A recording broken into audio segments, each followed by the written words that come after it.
Bem-vindos a mais um episódio do Insights. Hoje eu tenho a honra e o prazer de estar aqui com a Daniela Grebe, ela que é a diretora-geral do Instituto de Políticas Relacionais e também coordenadora do projeto de Justiça de Transição dos Povos Indígenas. Dani, bem-vinda. Obrigada, adorei estar aqui, adorei o convite. Poxa, não, eu que estou muito animado de ter você aqui, porque a gente tem falado de tantas coisas interessantes aqui, que você tem um conhecimento que eu tenho certeza que vai agregar muito valor para todo mundo que assiste. E eu queria começar direto num tema muito importante, Dani. No ano de 2024, 6,2 bilhões de reais foram destinados a ações de impacto social. Eu acho que isso são dados da BISC, né?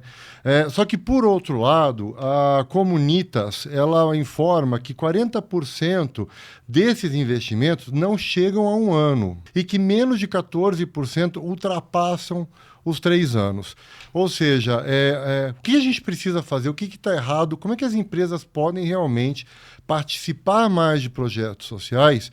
Com isso, gerar valor, não só para a sociedade, mas como para elas mesmas. O que está faltando? Bom, o que está faltando? Falta muito das ONGs se prepararem também. Eu acho que a gente tem um conhecimento enorme como atender a população, ir direto, através de escutas, você levantar, né, informações para elaborar um projeto ou um programa.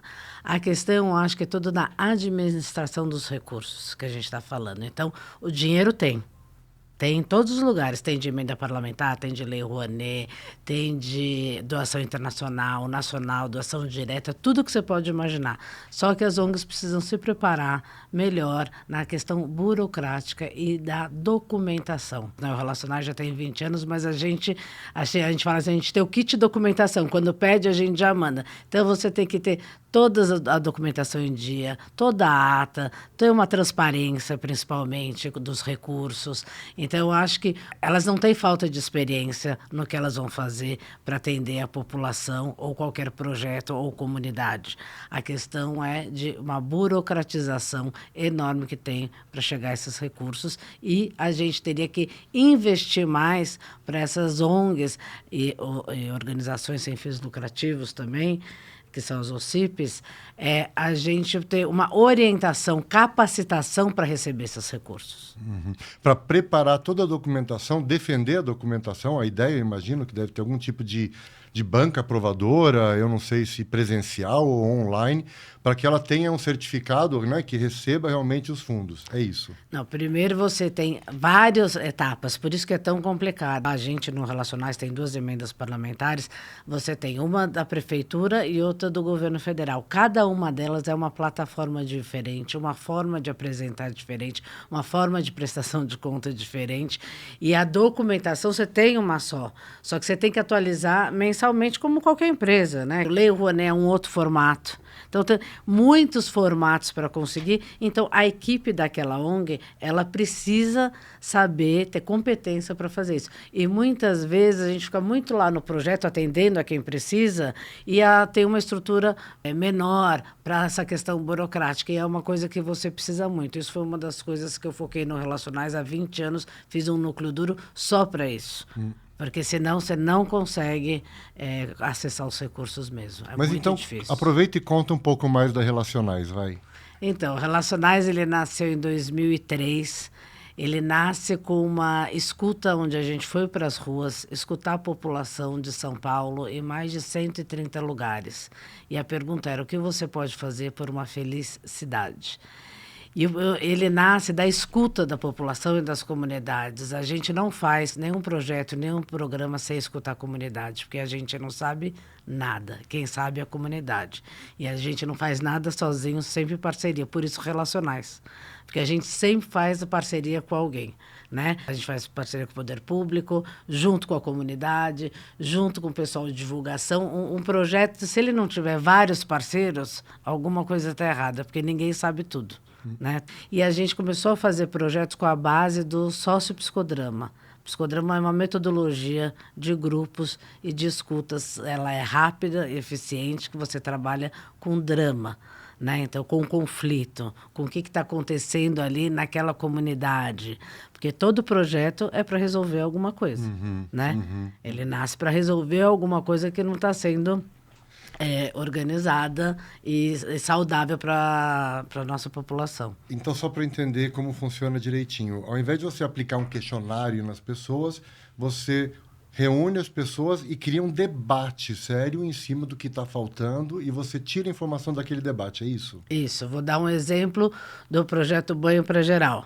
O banho da autoestima, né, para a população em situação de rua. Ele começou de uma escuta que a Vanessa, que é minha sócia, e é ótimo, não é sócia sem fins lucrativos, a gente brinca, né? É a melhor sócia que você pode ter, porque ela realmente quer ser sua sócia. Ela foi idealizadora do projeto que fez. A gente fez escutas, né, dos lugares na população de rua que faltava água, que faltava nos que. Daí que a gente bolou uma carreta de banho que chama Banho para Geral. Então, a gente sempre escuta a comunidade, a gente elabora o projeto, né? Com todas as suas metas, fases, objetivos, entregas, tudo. Aí depois é que você vai enviar para captação, depende do tipo de captação, porque tem várias, como eu falei. Pô, aí você manda a documentação, aí se você é aprovado, aí você começa o projeto. E aí eu imagino que tem uma série de formas de controle para ter certeza que o que foi vendido está sendo implementado, executado e medido, né? Sim, todo projeto tem que ter monitoramento e avaliação de todas as atividades que você faz. Tem que registrar tudo. Foto, o questionário, né? Depende do projeto, ele tem tipos de monitoramento e ferramentas para você usar. Então tem que ter, senão você acaba não aferindo e aí depois ninguém acaba te patrocinando de novo. E mesmo assim, 40% duram menos de um ano, Dani. Um ano é suficiente para criar um impacto? Depende do tamanho do projeto da comunidade. Eu acho que um ano é bom, mas um ano é um projeto que é pontual, começo, meio e fim. Né? Se você quer dar continuidade, ele pode virar uma coisa de sustentabilidade. Você consegue mais tempo para mudar uma cidade, uma comunidade, não basta um ano, né? Não. Então, é bom você criar sustentabilidade por mais anos para depois até virar um programa. Né? Projeto e programa são coisas diferentes. Que faz sentido. Que tipo de projeto é um projeto de um ano? Você vai fazer um evento. Você quer encontrar a comunidade fazendo feira literária. Entendi. Começo, meio e fim. Dani, vamos aproveitar que a gente está falando de banho para geral e tocar num tema que eu acho que é muito importante.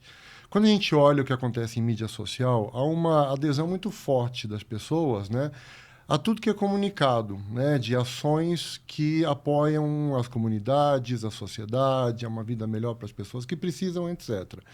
Mas quando a gente vê o que as empresas realmente fazem e as contribuições das pessoas, né, o real, o cheque na mesa, ainda é muito pouco. Parece que existe uma diferença muito grande entre o que é posicionado na mídia e o que realmente acontece na vida real.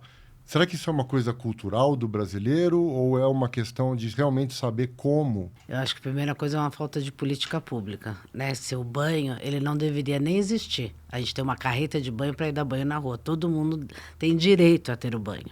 Então, ele só existe por uma causa de política pública. Olha, a gente começou a trabalhar em 2001 com a população de rua em outros projetos, tá? Tinha 10 mil pessoas em São Paulo. Hoje a gente tem 150. Parece que é menos, mas é que nem a pesquisa chega onde eles estão. São quase 150 mil pessoas em São Paulo, cidade de São Paulo. Eu não estou falando Brasil, não. Ou seja, não tem política pública, só aumentou. Então, as pessoas, além delas não quererem investir em população de rua, em comunidades, o que ela quer? Hoje a gente tem 240 mil seguidores do banho, né? No Instagram, que é ótimo, todo mundo se emociona, vem, que é uma forma da gente utilizar essas mídias para dizer o que está acontecendo. Temos 200 voluntários, 200 pessoas que querem fazer, mas só umas 70 participam, porque as pessoas têm vontade de participar, mas acho que não sabem como. Então, por exemplo, no banho a gente resolveu falar, voluntário é fazer qualquer coisa de qualquer jeito? Não, você tem que saber para onde você vai, o que você vai. Né? A gente fez um curso, uma plataforma de um curso, né, para todo mundo que entra no voluntariado, ela entender como funciona este projeto especificamente do banho para geral. A outra questão é, quem quer investir, por exemplo, em população de rua?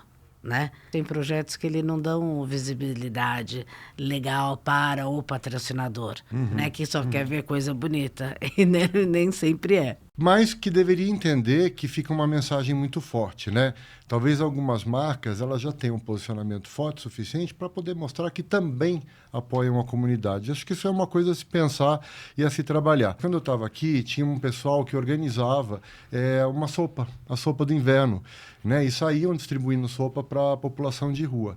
Mas aquilo dava um gás tão grande, Dani, nas pessoas, desde a primeira vez que você participa, você volta com um senso de satisfação de fazer o bem tão grande que eu acho que não só aquelas pessoas ganham, a empresa como um todo ganha, e isso, obviamente, reverte em pessoas mais motivadas, mais produtivas, etc., né? Então, acho que tem um paradigma aí, tem que ser quebrado. Empresas que já estão quebrando, acho, esses tabus de ter aquela coisa mais perfeitinha, né? A gente trabalhou um tempo com o Itaú, com vários comitês, né, de voluntariado no Brasil inteiro, e assim, quem fazia o voluntariado era um profissional ali mais feliz na empresa. A gente quer ajudar o próximo, né? A gente quer fazer diferença, ninguém quer ver o outro infeliz. E acho que se a empresa abraça essa casa social de verdade, olha, tem muita repercussão, porque a gente precisa de um mundo melhor, né, Gui? E você falar com os funcionários da mesma maneira como vocês estão falando com as comunidades. Que tipo de ações a empresa deveria participar? Especialmente nas comunidades próximas aonde a empresa trabalha. Exatamente. Porque se ela conseguir preparar e melhorar a relação com aquela comunidade, contratar pessoas daquela comunidade, menos gente pegando ônibus, pessoas mais felizes, trabalhando em prol de valor dentro da comunidade onde a empresa está. Além de educar as empresas a preparar a documentação, eu acho que a gente tem que educar as empresas também a como pensar estrategicamente a participação em projetos sociais. O que acontece? A empresa faz lá, ela vai e faz um projeto para aquela comunidade, só que ela esqueceu de escutar aquela comunidade. Aí, às vezes você vai dar, a gente brinca, né? O pessoal vai dar de comer para os velhinhos, dá aquele monte de bolo, é tudo diabético, gente. Não pode ficar dando um monte de bolo. Talvez não seja tão fácil chegar diretamente na comunidade. As empresas, Não. eu até entendo, né? Você vai fazer uma operação na Amazônia, é difícil chegar de uma maneira correta, mas existem instituições que vão ajudar a fazer isso, né? A gente estava conversando aqui, o Alexandre Moreira, ele trabalha no Banco Mundial, World Bank, no braço que financia projetos ambientais. E ele citou a Natura como um exemplo, da Natura que tem muito projeto na Amazônia, de biotecnologia e tal, e que eles investem também ou envolvem a comunidade. Eu realmente não sei até que ponto, eu já trabalhei com a Natura, eu sei que eles têm vários requisitos até para os fornecedores com relação à sustentabilidade, etc. Mas como que você vê isso na realidade, você que está tão ligado aí às questões dos povos indígenas? Existe essa conversa e essa conversa está levando a como vamos gerar valor tanto para os povos quanto para as empresas? Sim, eu acho que a primeira coisa quando você vai conversar com, seja a população indígena ou população de rua, ou os quilombolas e tal, existem muitas organizações, né, e associações que conhecem essa população e tem lideranças locais. Então, você tem que procurar essas lideranças, saber como que funciona, para daí ver se o seu projeto é legal, se não é, se eles querem, se não querem. Né? Não é porque a empresa quer que eles querem. A gente está trabalhando, por exemplo, com os povos indígenas, a gente vinha fazendo um tempão um projeto que era de levantação de documentação para os casos de violações contra os povos indígenas. Era um levantamento que a gente tinha um acervo, que era um centro de referência virtual indígena. A gente precisa levantar quais são esses casos de violações. E aí a gente falou, mas com quem que a gente vai falar? Né? Procurar um parceiro aqui, essa liderança indígena, e chegamos na articulação dos povos indígenas do Brasil, que é a PIB. Ela faz toda uma coordenação e articulação de 7 regiões no país. Eles dividem as 7 regiões, Amazonas, São Paulo, Sudeste, mas um jeito deles, eles dividem. Né? Para eu tratar do tema justiça de transição, eu fui falar com a PIB, fiz um seminário nacional sobre esse tema. A demanda foi, leva para o território esse tema. Fizemos 7 seminários regionais sobre justiça de transição para depois poder levantar os casos de violações liderados, legitimados por eles. Porque qual é a diferença? Que estava falando, eu trabalho com o Ministério Público Federal. Então, muitas vezes o Ministério vai defender uma causa de um povo indígena. Só que ele vai lá e faz uma entrevista, é o branco indo fazendo a entrevista, né? Exato. E o nosso projeto é que a própria liderança, o próprio pesquisador indígena que está na universidade, que é da antropologia, ele mesmo pode fazer essa pesquisa. E, por vezes, resultado, quando o próprio população, ela sabe da sua própria população. É diferente de eu, branca, né, olho claro, ir lá perguntar, do que o próprio indígena. E também é o protagonismo indígena. Você tem que trabalhar com o protagonismo daquela comunidade. Então, assim, tem que trabalhar em parceria, não adianta querer fazer sozinho. A população de rua, você tem que falar com as lideranças, que são os agentes. Tem a assistente social da prefeitura, mas os agentes são aqueles que estão lá na ponta. É com esses que você tem que falar, senão você não tem o resultado legal do trabalho. Eles são as lideranças, eles sabem a dinâmica, Total. sabem tirar a informação de uma maneira correta. Eu estou até pensando aqui... E verdadeira. E verdadeira. Eu estou até lembrando aqui do trabalho que a CUFA faz nas comunidades, nas favelas, onde eles criaram uma CUFA Data, exatamente com pessoas da comunidade que possam entrevistar e tirar informação, inclusive, sobre o crime organizado lá dentro, coisa que ninguém consegue fazer. Óbvio. Tem que ter parcerias e tem que ter mais que isso, confiança. Se você não tiver confiança, você não entra na comunidade. Nesse processo de negociação, Dani, a gente falou de preparar a empresa, né, para montar um projeto trabalhando com a comunidade. Como que a gente prepara a comunidade para negociar com as empresas? Também existe esse trabalho? Existe. É através das lideranças? Também. Então, acho que é assim, por exemplo, nesse projeto que a gente está, que é Justiça de Transição, a gente tem uma instituição sem fins lucrativos, que somos nós, o Relacionais, aonde ele busca apoio da Embaixada da Noruega.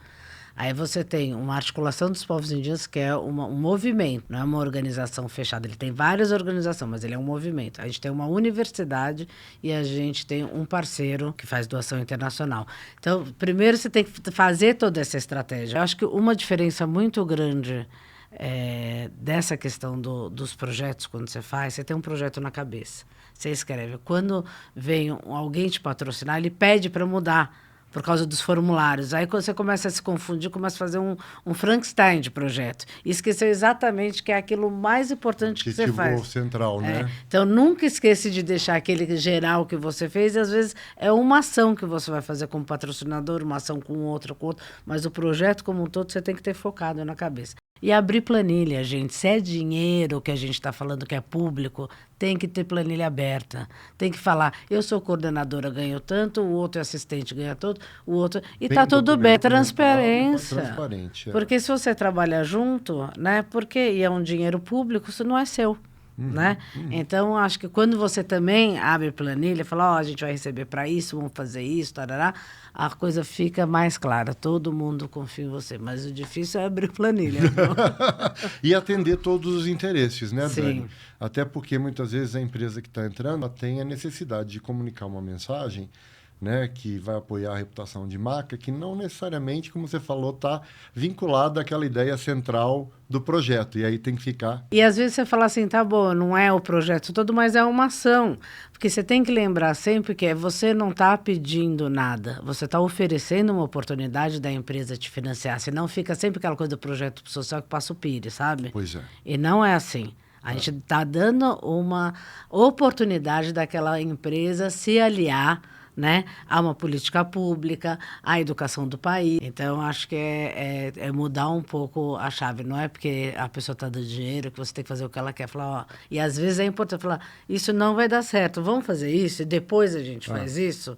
É melhor você ser sincero do que depois você não conseguir entregar. E acho que um dos maiores desafios da empresa hoje é entender que o objetivo social e ambiental também são partes do objetivo principal da empresa, né? Eles são críticos para longo prazo, mas eles não impactam a planilha no final do mês, né? Então, a não ser que exista uma visão que venha de cima, né? E uma maneira muito estruturada de entender como gerar valor, trabalhando com organizações, com comunidades, seja no ambiental, seja no social, não acontece. É muito difícil. Eu acho que cada vez mais a gente tem que buscar maneiras de mensurar e trazer isso de volta para a mesa de discussão, para que tenha um entendimento dentro do board, do C-suite, não somente na área de comunicação, mas na área financeira, controladoria, de mostrar, o meu turnover vai reduzir, eu vou poder contratar melhor da própria comunidade que a gente apoia, a reputação da marca vai melhorar à medida no tempo. Então, isso tudo é um trabalho contínuo e não é fácil, porque o empresário sempre está focado no resultado. Ô, Dani, tem um outro tema que a gente tem tratado aqui que eu acho que é interessante, especialmente com o teu histórico. Você é assistente social pela PUC, aqui de São Paulo. E aí passou por vários trabalhos, né? Petrobras, e aí depois vieram outros. Conta pra gente, assim, esse processo de transição desde a faculdade pelos trabalhos, né? O aprendizado, para chegar na Dani de hoje. Olha, desde que eu comecei como assistente social, eu fui, por exemplo, trabalhar diretamente numa organização Santa Fé, que é de um amigo nosso, do Marco, que eu fui assistente social para trabalhar direto, balcão, assim mesmo, trabalhar com meninas e meninos de rua. Trabalhei também como estagiária no Carandiru, e aí eu percebi que aquilo lá diretamente não era a minha área, mas era encantador. Eu falava, eu preciso resolver a vida dessas pessoas. Como? Aí é que eu fui me especializar em projetos. Então, eu fui fazer curso de gestão de projetos, abri uma organização sem fins lucrativos, né? Na época, o Suplicy era nosso sócio fundador, a Marilena Chauí, minha mãe, Marisa Grebe, que trouxe o psicodrama para o Brasil. A gente tinha várias pessoas e a equipe. E assim a gente começou pequenininho, falou assim, nossa, mas daqui só 2 anos, 3 que eu vou poder apresentar um projeto, porque quando você começa, você está zerado, você não tem uma experiência.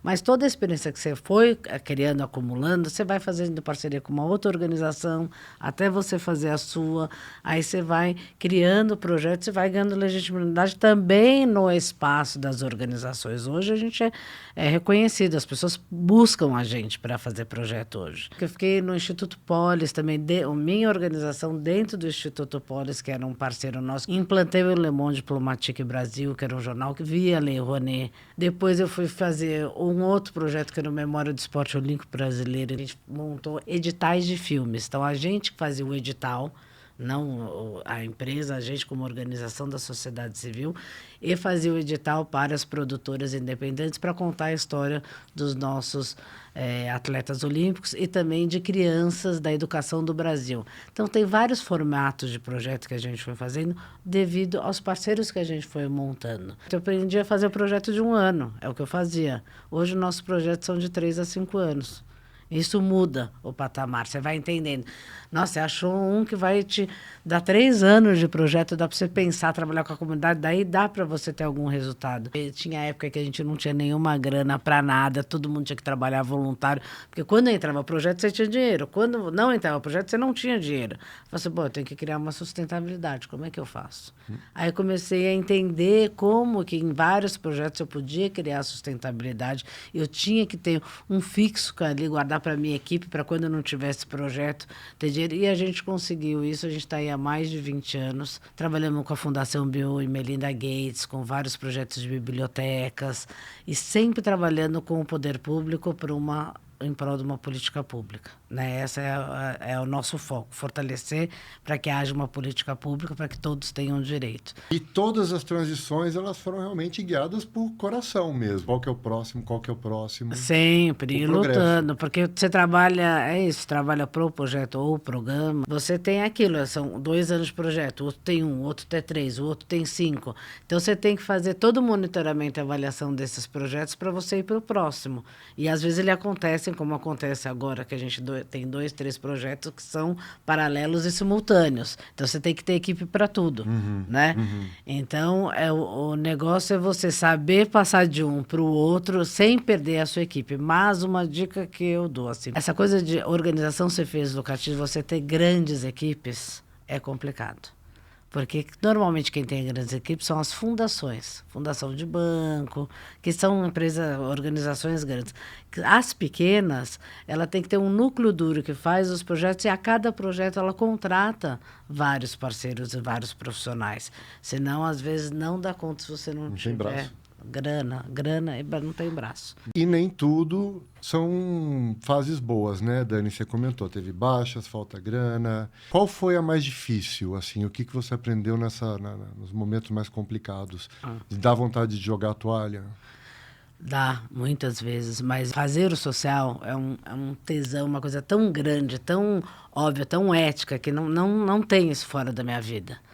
Eu tenho que ajudar o outro, eu tenho que, né, fazer com que a vida nossa fique um pouco melhor. É dormir todo dia sabendo que alguma coisa vai dar certo. Mas, assim, o mais difícil é quando não tem projeto nenhum, você não tem recurso nenhum, você não sabe como você vai pagar a conta do mês seguinte. Então, quando você é mais nova, você ainda está nisso e não paga a conta mesmo, no mês seguinte, nem a outra, fica devendo, daqui a pouco sai um projeto, aí acontece tudo de novo. E aí você vai ganhando experiência para lidar com isso melhor e fazer uma gestão melhor dos projetos. E mesmo você fazendo a gestão do melhor, depois que a gente investiu tanto na organização, nos nossos parceiros, nos nossos profissionais, a gente falou, nossa, vamos fazer, por exemplo, você pegou a fábrica de vela, que era vela social, para ajudar a população em situação de rua, o projeto Banho para Geral.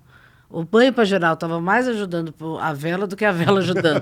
Porque a gente nós que trabalhamos em ONGs, fomos tentar fazer um comércio de velas, que a gente não é boa de comércio. A gente sabe fazer a vela, a gente organizou, sabia para quem vender e tal, mas era uma outra escala. A gente está até pensando, isso virar um projeto mais social mesmo, vinculado à cadeia, trabalhar com, né, o pessoal preso para fazer vela e diminuir a pena. Então, é coisas que você vai falando, olha, não dá para fazer por aqui, mas Vamos dá para fazer por aqui. Então, já é tem de experiência, né? Tem estrutura e tem muito parceiro. Ninguém faz nada sozinho. E Dani, dentre todos esses projetos, fala pra gente de algum que seja teu favorito, ou projetos ou fóruns, mas que o te anima mais de ver a coisa acontecer. Hoje que eu tô à frente, assim, todos me dão tesão. Eu adoro trabalhar com projeto social, é muito reconfortante, assim. Mas hoje, é que a gente está trabalhando com justiça de transição dos povos indígenas, a gente criou um fórum que chama Memória, Verdade e Justiça. Esse fórum conseguiu reunir, né, mais de 50, essas 54 instituições, imagina 54 instituições pensando, né, como lidar com as questões dos casos de violações contra os povos indígenas que acontecem desde 1500, né? Então, assim, só para você entender, na Comissão Nacional da Verdade, né, quando foi da ditadura, né, teve uma Comissão Nacional da Verdade que apurou os casos que foram os assassinatos, né, dos brancos urbanos, que foram 400 mortos. Naquela época, o que aconteceu? Que ninguém sabe até hoje. 8.500 indígenas foram assassinados. Ninguém falou deles até hoje. Ninguém fez Comissão Nacional da Verdade. Por isso que essas instituições se juntaram para implementar uma Comissão Nacional da Verdade indígena para apurar esses 8.000 assassinatos. Enquanto a gente está falando de 400 brancos e mortos. São realidades diferentes. Então, assim, é importante a gente, quando você cria uma luta, uma defesa para uma luta, uma bandeira, você ir atrás e defendê-la. E aí, como a gente não faz nada sozinho, melhor ainda quando você tem especialistas e um monte de entidades ali fazendo uma luta. São 54 entidades que estão há anos na luta, tentando falar com o governo, com o Ministério Público, tentando falar com o MPI, dos povos indígenas, com os direitos humanos, com a Casa Civil, com o Lula, né? Gosto desse governo, mas a questão é, quando você é movimento e organização é uma coisa, quando você está no governo, você é outra coisa. Então, quando a gente vai falar de justiça de transição, a gente está falando de agro. Sim. A gente está falando de fazenda, é devolver a terra para os índios. Sempre foi deles. Então, é isso. A gente tem que, né, devolver. Não é só pedir desculpa do Estado que aconteceu tudo isso. Então, é isso. Nem com, né, um governo que ouve, escuta a população, não quer entrar na briga para devolver a terra para os indígenas. E tratar o crime com igualdade, né, de deveres. Então, por isso que a gente tem que ir atrás da luta e ir para os organismos internacionais. A gente foi para a ONU, Corte Interamericana. Então, a gente está lá com essa defesa para que ocorra a Comissão Nacional Indígena da Verdade. Que legal. Parabéns, Dani. Obrigada. Eu fico tão contente de você estar aqui hoje, tirar o seu tempo para dividir essa conversa. Eu sou teu fã de todo o trabalho que você faz. Eu acho que é incrível. Fico emocionado, orgulhoso de ver o progresso. E eu tenho certeza que você também é uma inspiração para muitas outras, não só meninas, meninos que se envolvam ou queiram se envolver com projetos sociais, porque eu acho que isso realmente dá um senso de valor, né, e de orgulho nas pessoas, e que também toque as empresas, para que elas queiram aprender como trabalhar esse tipo de projeto, trazer financiamentos que estão aí disponíveis, como você falou, dinheiro tem.